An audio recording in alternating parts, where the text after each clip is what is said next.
Noong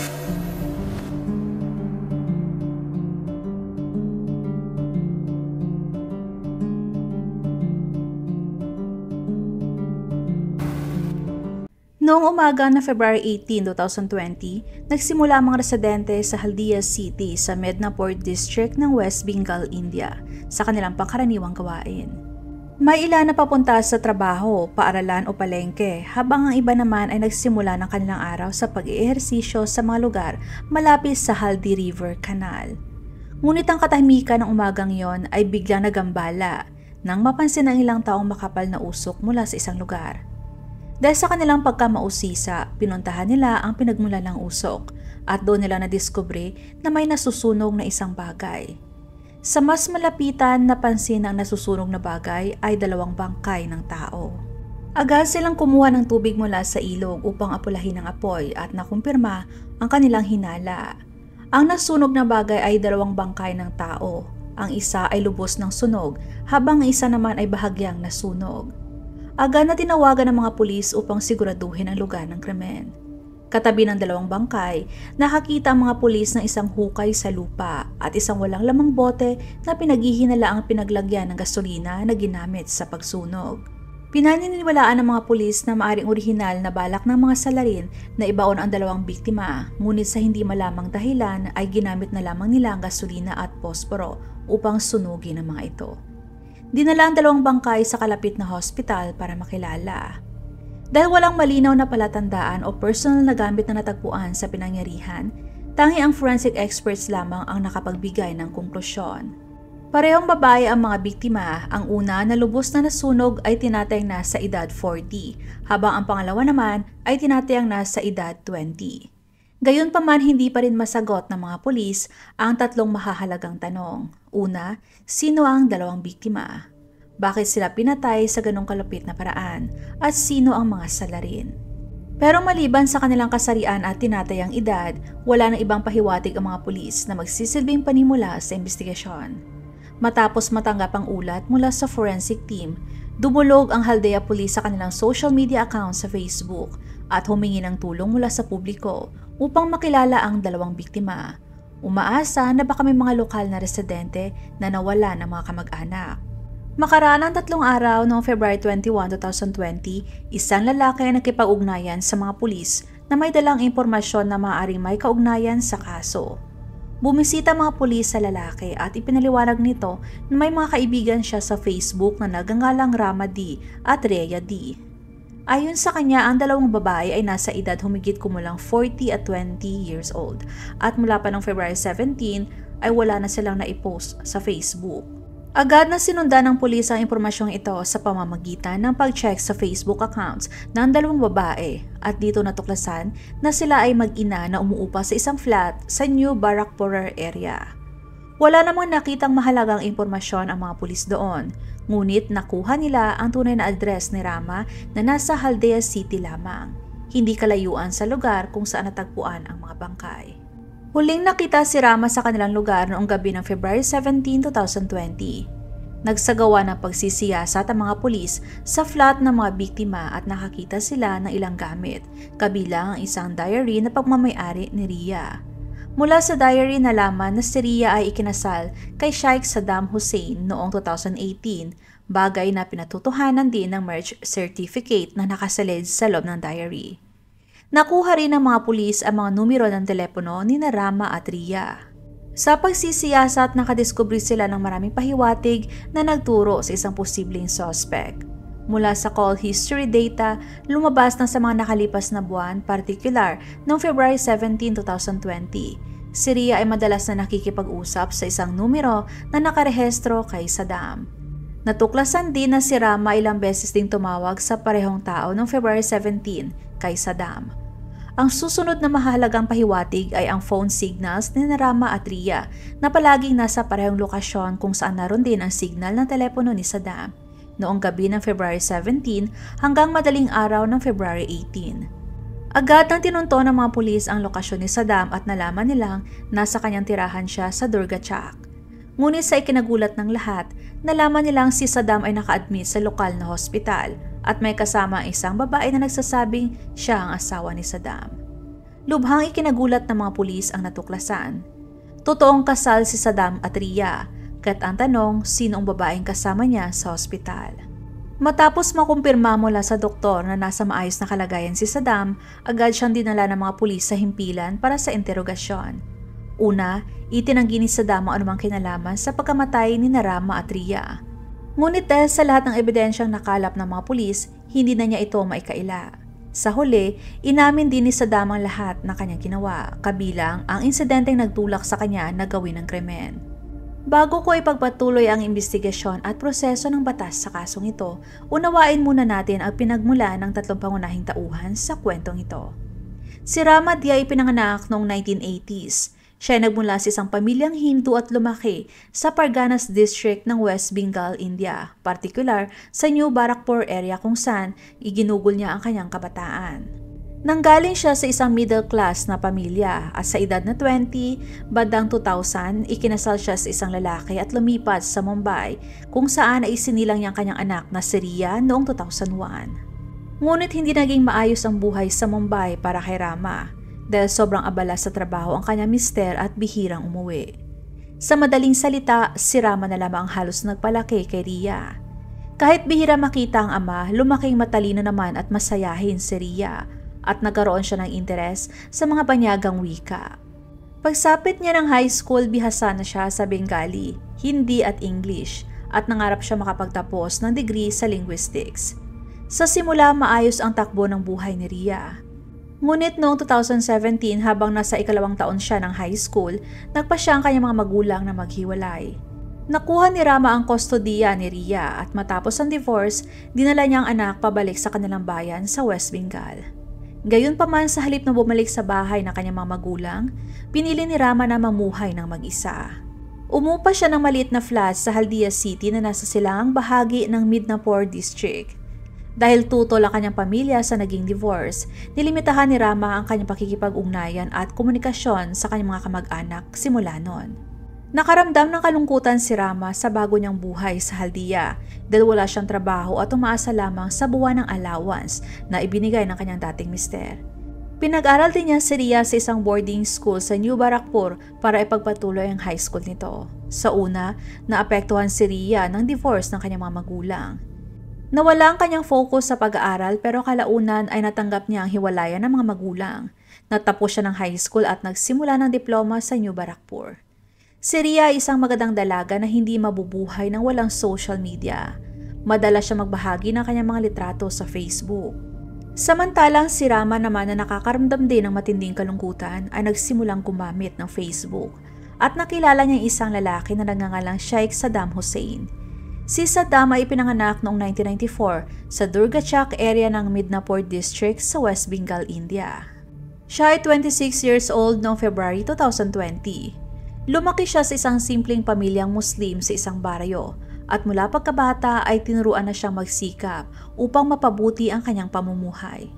Pagkatapos ng high school noong 2012, nagsimula siya magtrabaho sa isang contractor at labor supply company na nagbibigay ng mga manggagawa sa mga pabrika at construction projects sa lungsod ng Haldia. Maganda ang sahod na nakukuha ni Saddam sa kanyang trabaho, kaya inisip ng kanyang mga magulang na handa na siyang bumuo ng pamilya. Noong 2015, sa edad na 21, ipinakasal siya sa isang babae na pinili ng kanyang mga magulang. At yun ay tawagin na lang nating si Nisha. Pagkatapos ikasal, nagtayo si Saddam ng bahay sa New Colony sa Durgachak area. Makalipas ang ilang taon, lumaki ang kanilang pamilya nang ipinanganak ang kanilang anak na lalaki at babae. Si Nisha ay naging full-time na may bahay na nakatuon lamang sa pag-aalaga ng kanilang tahanan at mga anak. Samantala, dahil sa kanyang trabaho, kailangan ni Saddam na tumira sa company dormitory at bumiyay pabalik-balik mula Durgachak hanggang Haldia. Tuwing weekend ay umuwi siya sa Durgachak para makasama ang kanyang asawa at mga anak. Subalit sa weekdays matapos ang kanyang trabaho, wala na siyang gaanong ginagawa. Kaya madalas niyang gamitin ang kanyang mobile phone at magbukas ng Facebook. Buong tiwala si Nisha na si Saddam ay nagsusumikap magtrabaho para sa kanilang pamilya. Pero ang katotohanan, si Saddam ay may kababalaghang ginagawa.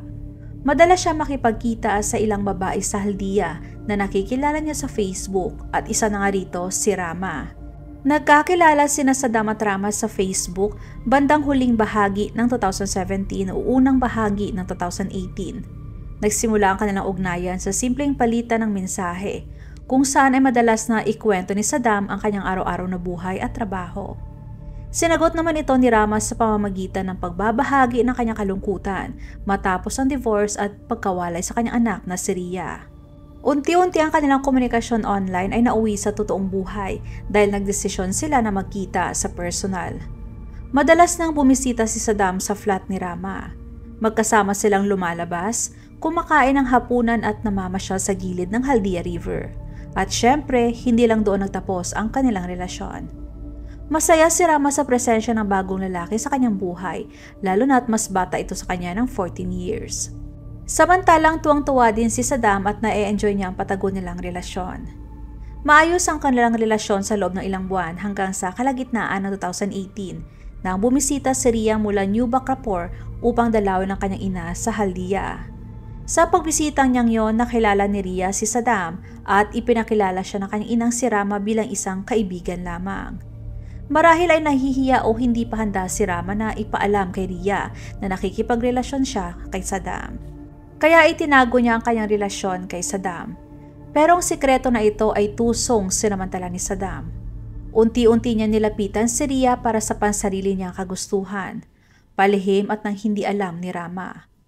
Hinanap ni Saddam ang Facebook account ni Rhea at matagumpay niya itong nahanap. Mula sa simpleng chat sa Facebook, nauwi ito sa texting at tawagan. Naging madalas at malalim ang kanilang pag-uusap hanggang sa humantong sa isang pagdidate. Para kay Rhea, si Saddam ay isang kalmado at mabait na tao. Marahil dahil lumaki siyang halos wala ang kanyang ama, nakaramdam siya ng ginhawa at kapanatagan kay Saddam na 7 taon ang tanda sa kanya. Ang paraan ng pananalita at kilos ni Saddam ay nagbigay kay Rhea ng pakiramdam na tunay itong may malasakit sa kanya. Pero sa likod nito, patuloy na itinago ni Saddam ang kanyang pagiging may asawa. Sa puntong ito, hindi lamang niya niloko ang kanyang asawang si Nisha, kundi tuluyan din niyang pinagtaksilan si Rama, ang girlfriend niya sa Haldia at ang ina mismo ni Rhea, na patuloy rin niyang kinikita at nakakarelasyon. Sa pagtatapos ng 2018, lihim na nagpakasal sina Saddam at Rhea. Galing si Saddam sa pamilyang Muslim habang si Rhea naman ay Hindu. Kaya ginamit ni Saddam ang dahilan ng pagkakaiba nila ng relihiyon para kumbinsihin si Rhea na panatilihing lihim ang kanilang kasal. Walang kasiyahan o handaan na ginawa at sila ay nagparehistro lamang sa Civil Registry Office. Ngunit hanggang ngayon, palaisipan kung paano nakuha ni Saddam ang marriage certificate nang hindi binunyag na siya'y kasal kay Nisha. Si Saddam ay isang malokong lalaki na mahilig sa kalokohan sa labas ng kasal. Pero sa pagkakataong ito, lumabis na ang kanyang laro dahil sabay-sabay niyang niloko ang 3 babae. Namuhay siya ng 3 buhay, bilang asawa ni Nisha at ama ng kanilang 2 anak sa Durgachak, bilang kalaguyo ni Rama sa Haldia at bilang asawa ni Rhea sa New Bakrapur. Siguro iniisip niya na hindi mabubunyag ang kanyang kasinungalingan dahil ang 3 babae sa kanyang buhay ay nakatira sa magkakaibang lugar. Pero nakalimutan niya na sina Rama at Rhea ay mag-ina at gaano man sila kainosente, darating din ang araw na mabubunyag din ang kanyang mga kasinungalingan. Dahil sa divorce ng mga magulang ni Rhea at sa kanilang paghihiwalay, hindi na rin siya naging malapit sa kanyang inang si Rama. Kaya ang kanyang kasal kay Saddam ay nanatiling sekreto sa loob ng 1 taon. Kahit bumisita siya sa kanyang ina sa Haldia, hindi niya kailanman binanggit na ikinasal na siya kay Saddam sa New Bakrapur. Samantala, si Saddam ay umuwi kay Nisha sa Durgachak minsan o 2 beses sa isang buwan at paminsan-minsan namang dumadalo kay Rama sa Haldia, palaging dinadahilan na abala siya sa trabaho. Pero ang totoo, mas madalas niyang kasama si Rhea sa New Bakrapur. Sa simula ay maayos at walang problema ang lahat. Walang kaalam-alam si Nisha at hindi man lang siya naghihinala. Samantalang madalas pang gumugol ng oras si Saddam kasama sina Rama at Rhea, kumakain sa labas o nagbabakasyon ng sandali sa tabing dagat. Kapag magkasama silang 3, pilit na itinatago ni Rama ang kanyang relasyon kay Saddam, habang ginagawa ni Rhea ang lahat para hindi mabunyag na kasal na pala sila ni Saddam. Dahil dito, malaya ang lalaking ito na mambabae at makipag-flirt. Para kay Rama, mabait ang kanyang kasitahan sa kanyang anak. Para naman kay Rhea, iniisip niya ang kanyang mister ay simpleng mabait lang sa kanyang ina. Kaya't nakangiti at masayang-masaya si Saddam sa mga litratong ipinopost niya sa Facebook sa loob ng halos isang taon. Ngunit pagdating ng katapusan ng 2019, nagsimulang lumitaw ang mga alitan. Naramdaman ni Rama na bihira nang dumalaw sa kanya si Saddam. Si Rhea naman ay nagsimulang maghinala na madalas siyang iwanan ni Saddam tuwing weekend at holiday. Sa kabilang banda, si Saddam naman ay nagsimulang mag-isip na baka may ibang lalaki si Rhea, isang dati niyang kaklase. Dahil dito, tumindi ang tensyon sa relasyon ni Saddam at Rama at maging ang pagsasama nila kasama ni Rhea ay madalas na uuwi sa mainit na pagtatalo. Isang araw sa huling bahagi ng December 2019, bumisita si Rama sa kanyang anak na si Rhea sa New Bakrapur. Habang wala si Rhea sa bahay, napansin ni Rama na maraming damit panlalaki sa aparador. Naghihinala siya na may itinatagong sekretong anak kaya nagsaliksik siya sa flat. Doon niya natagpuan ang diary ni Rhea at ang marriage certificate nito kay Saddam. Pagdating ni Rhea, hinarap siya ni Rama tungkol sa dokumento. Umamin si Rhea na isang taon na silang kasal ni Saddam. Sa parehong oras, inamin din ni Rama na may relasyon siya kay Saddam. Pareho sila nagulat at nabigla sa nalaman dahil pareho pala silang pinaglalaruan ni Saddam. Ibinahagi pa ni Rhea ang kanyang hinala na bukod sa kanila, tila may ibang babae pa si Saddam. Kaya nagpa siya silang mag-imbestiga sa Durgachak at natuklasan nila ang katotohanan na si Saddam ay may asawa na at 2 anak. Sobrang nadismaya at naloko si Rama at Rhea, pero sa halip na magalit o saktan siya, nagdesisyon silang gumanti sa mas malupit na paraan. Unang bahagi ng January 2020, inimbitahan ni Rama sina Saddam at Rhea na pumunta sa Haldia. Pagkatapos nila maghapunan, nagsimula si Rama ng isang seryosong usapan. Sinabi niya kay Saddam na alam na nilang mag-ina na niloloko niya sila. Hindi lang niya pinagtaksilan si Rama, kundi palihim pa siyang pinakasalan si Rhea. Dagdag pa nilang mag-ina na alam din nila na may asawa at 2 anak si Saddam sa Durgachak. Kaya kung gusto ni Saddam na manatiling tahimik ang lahat, binigyan nila siya ng 2 pagpipilian. Hiwalayan niya ang kanyang asawa sa Durgachak at pakasalan si Rhea ng opisyal o magbabayad siya ng 2 million rupees o kulang-kulang 1.4 million sa peso bilang kabayaran. Sumagot si Saddam na mayroon lang siyang 400,000 rupees o kulang-kulang 250,000 sa peso at maaari niya itong agad ipasa kay Rama. Pero hindi pumayag sina Rama at Rhea. Pinilit nilang bayaran pa rin ni Saddam ang kulang, kung hindi ay pupunta sila mismo sa pamilya ni Saddam sa Durgachak. Pagkatapos ng pagkikitang yon, pinutol ni Saddam ang pakikipag-ugnayan kay Rama at Rhea at pilit na iniwasan ang mag-ina. Ngunit palaging nakakahanap ng paraan si Rama at Rhea para makontak siya at para patunayan na seryoso ang kanilang mga banta. Noong unang bahagi ng 2020, bigla na lamang lumitaw si Rama at Rhea sa bahay ni Saddam at Nisha sa Durgachak. Sa harap ni Nisha, hindi ipinahayag ng mag-ina kung sino talaga sila o ano ang relasyon nila kay Saddam, pero sapat na ang kanilang presensya para matakot si Saddam. Dahil dito, napilitan siyang gumawa ng desperado at malupit na hakbang para protektahan ang kanyang kasal kay Nisha. Kinamusta ni Saddam ang 3 kaibigan na sina Mansur Alam, Amanur Hossain at Sukhdev Das at ipinaliwanag ang sitwasyon ng mga banta at pangingikil na kanyang nararanasan. Nagsimula silang magplano kung paano patahimikin sina Rama at Rhea at tuluyang wakasan ang buhay ng mag-ina upang matapos na ang problema ni Saddam. Ayon sa naging pag-amin ni Saddam sa interrogation room, bumili sila ng kaunting pampatulog mula sa iba't ibang butika, isang bote ng gasolina, isang makapal na kumot at ilang iba pang kagamitan. Pagkatapos, noong February 17, 2020, tinawagan ni Saddam si Rama at sinabi na dalhin si Rhea mula Haldia papunta sa New Bakrapur para pag-usapan ang natitirang pera na kanilang hinihingi. Pumayag si Rama at Rhea na makipagkita dahil iniisip nilang makukuha na nila ang malaking halaga ng pera. Pagdating nila bandang 8:00 ng gabi, inimbitahan muna sila ni Saddam na maghapunan. Habang nag-uusap sila, dumating si Mansur Alam, kasabot ni Saddam, dala ang pagkaing binili niya sa palengke. Hindi alam ni Rama at Rhea na hinaluan ng matinding pampatulog ang pagkain. Nang walang kaalam-alam, kinain nila ito at makalipas ng ilang sandali, nawala na sila ng malay, pero buhay pa. Tinawagan ni Saddam si Sukhdev para magdala ng sasakyan. Sama-sama nilang isinakay si Rama at Rhea papunta sa bahay ni Mansur sa Durgachak. Pero pagdating doon, napansin nilang napapalibutan ito ng maraming CCTV camera. Kaya nagbago sila ng plano at napagpasyahang ilibing na lang ang mag-ina sa tabing ilog ng Haldia River. Bandang 3:00 na madaling araw ng February 18, 2020, nakarating sila sa Haldia at mabilis na pumili ng lugar para maghukay. Tahimik ang lugar at ligtas mula sa mga CCTV.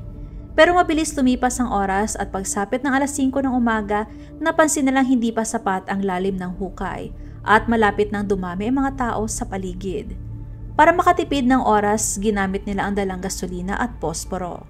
Ang gasolinang para sana sa pagsunog ng cellphone at gamit ng mga biktima ay ibinuho sa katawan ni Rama at sinilaban. Pagkatapos, kumuha sila ng gasolina mula sa tangke ng sasakyan at inilagay sa bote para kay Ria. Pero kulang ang nakuhang gasolina, kaya kalahati lang ang nasunog sa katawan ni Ria.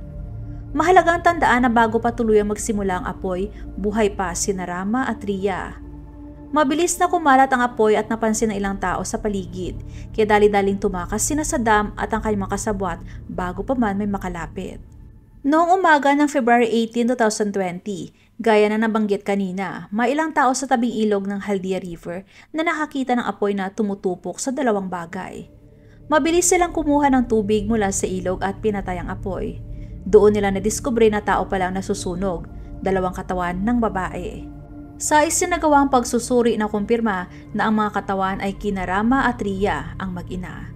Pagsapit ng February 21, 2020, naaresto si Saddam sa isang hospital sa Durgachak at sa loob ng 1 linggo, nahuli rin ang kanyang mga kasabwat. Sina Saddam Mansur, Sukdev at Amanur na kinasuhan bilang mga sospek sa planadong pagpatay kina Rama at Ria. Ayon sa investigasyon ng mga pulis, ang motibo ay para maitago ang relasyon ni Saddam sa mag-ina. Batay sa ebidensya, natunto ng signal ng cellphone ni Saddam na kapareho ng lokasyon ni Rama at Ria mula sa flat kung saan nakatira si Saddam at Ria sa New Bakrapur. Lumipas iba't ibang lugar hanggat sa umabot sa mismong lugar ng sunog. Ang diary ni Ria kasama ang kanilang marriage certificate ay nagpapatunay na talagang sangkot si Saddam sa mga biktima. Bukod pa sa matitibay na ebidensya, lalo pang luminaw ang kaso dahil sa pag-amin ng mga salarin nung sila iniimbestigahan. Makalipas ang 5 taon, nito lamang August 1, 2025, hinatulan ng habang buhay na pagkakakulong ang 4 na akusado.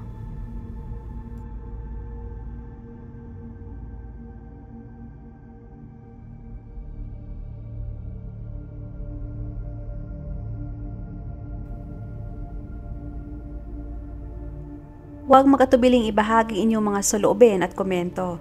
And please huwag kalimutang mag-like and subscribe sa aking channel kung hindi mo pa nagagawa. Magkita-kita tayo ulit sa aking susunod na video. Maraming salamat!